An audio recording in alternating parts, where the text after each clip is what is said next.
has been such a bad day.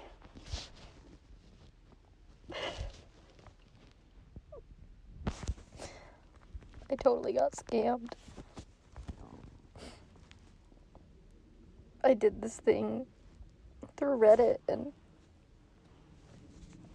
I sent my exchanged ingredients and they didn't send theirs and it was all my extras and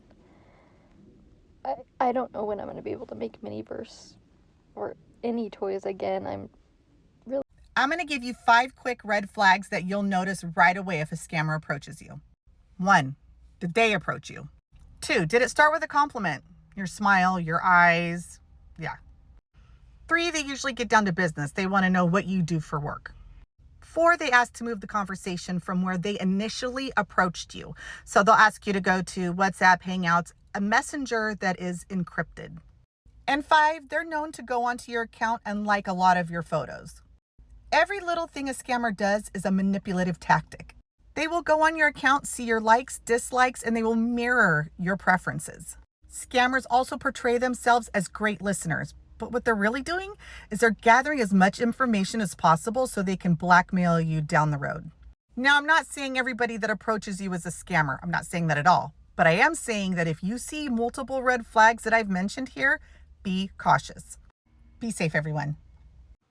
Is there someone right now in your DMs that you're talking to that you've never met in person and seems to be promising you the world? They're getting ready to retire or their contract is up wherever they may be working. It's always in another country. They're going to come home to you. You guys are going to make a life together. You've even talked to his family online. And every promise keeps falling through. He or she has to stay longer. They can't get an airline ticket. They don't have the money. They got hurt. They got shot. They're almost dead. Yeah, scammers tell stories like this. Usually these extravagant lies are a little bit later in the conversation because at the beginning, they just really want to gain your trust. And those who have huge hearts and are amazing people just makes them more susceptible to the romance scams. If any of these red flags sound familiar to you, head over to advocatingforyou.com to learn more about romance scams. Stay safe. Who's in your circle? Think of the ones that you trust to tell you what's really going on. If you met someone online and you've never met them face to face, grab that person you first thought of at the beginning of this video. Or persons, because it always helps to have a few more perspectives. Are they noticing any red flags that maybe you didn't? Because it's very common for us when we're in the middle of a relationship to not see those red flags. They're your friends and family and they want the best for you. You can always go here or on our website at advocatingforyou.com and also check out the red flags. Okay. We need to address something about a romance scam that's going to sound harsh, but it needs to be said. I talk to a lot of romance scam victims who say eventually, sometimes a romance scammer will come clean and show you his or her true identity and want to continue on with the scam because you were so special that they fell in love with you and you're the only one that this has happened with. In reality, the scammer thinks that it's coming close to him having to reveal his true identity, and this is just another chapter of the scam. I'm sure you have some wonderful traits that someone would fall in love with, but you are not so special that every scammer wants to be in a relationship with you. I'm sorry, it's just not the case.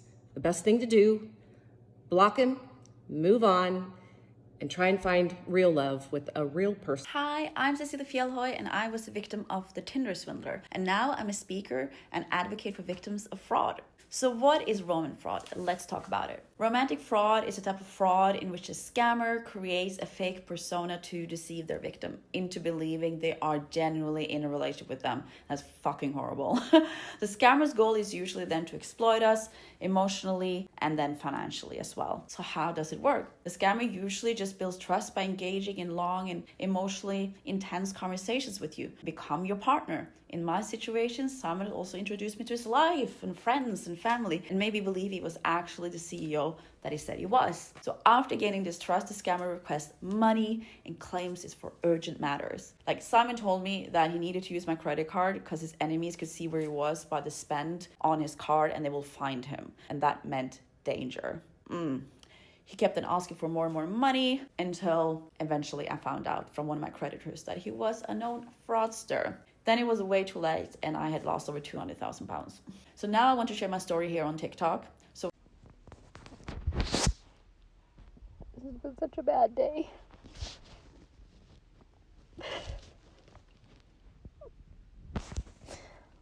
I totally got scammed. I did this thing through Reddit and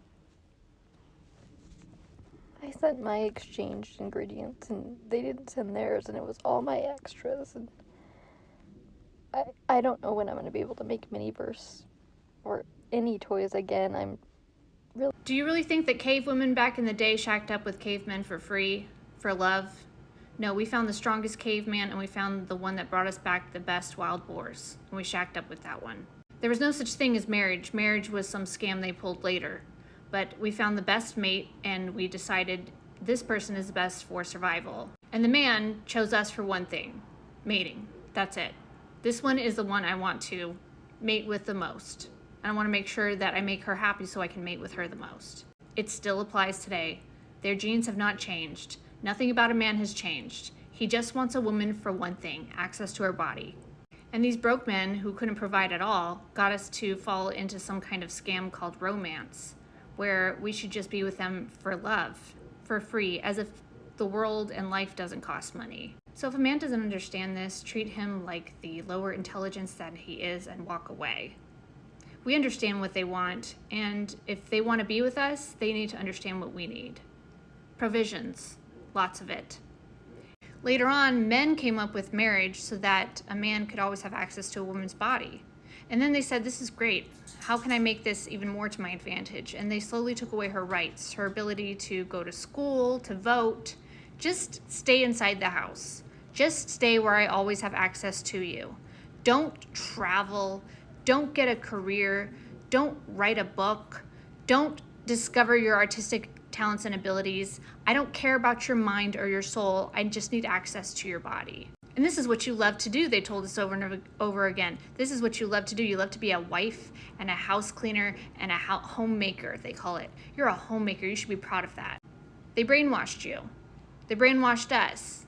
And now we're going back to caveman days. And we're saying, what can you provide? Show me what you can provide. Because this isn't about love, and it never was. Now you can grow into love with somebody, but they better be very kind and sweet and provide for you off the bat.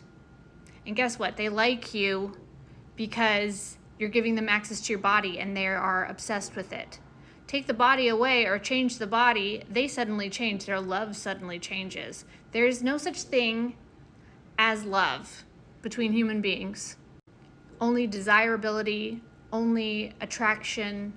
True love is loving an individual exactly as they are. But we haven't reached that point in our civilization. True love is asking absolutely nothing of another. That's an unconditionally loving person. That's a person who loves. Men can do this up until a point, but there's always something in it for them. Oh, you got a flat tire? I better go save her because she'll be angry and I don't want an angry wife at home. I need a wife who's happy so that I